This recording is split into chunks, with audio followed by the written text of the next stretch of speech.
حبايبي الحلوين عاملين ايه؟ يا رب تكونوا بخير. يرضيكوا كده؟ يرضيكوا الساعة 12 بالليل اقوم اعمل كرواسون؟ يرضيكوا؟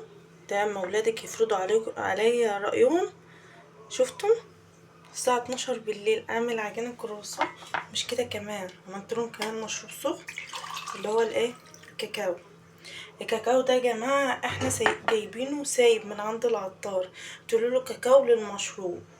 هيديكي الكاكاو، هتحطي عليه معلقة لبن بودرة وتعمليه اللي ديت بقى العجينة التقليدية بتاعتنا، وفردتها وحطيت عليها طبقتين وفي النص زبدة وتقطعيها مثلثات وتحطي فيها الشوكولاتة والكوري اهي. شوفوا تبقى عاملة كده.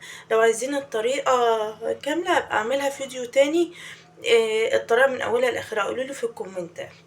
و يلا بقى قومي اعمليه. في نص ساعة انا كنت عملت الحاجات دي والله ما كملتش. يلا سؤال بقى النهاردة. سورة الواقعة كم آية؟ اللي يعرف يقول في الكومنتات. وما تنسونيش في لايك ومتابعة، واي سؤال عندكم او اي حاجة انتوا عايزين تعرفوها من الحاجات دي قولولي، وانا ان شاء الله هجاوب عليكم في الكومنتات. وما تنسونيش في لايك ومتابعة للصفحة، وما تنسونيش كمان في كلمة حلوة منكم. نشوفكم على خير. باي باي.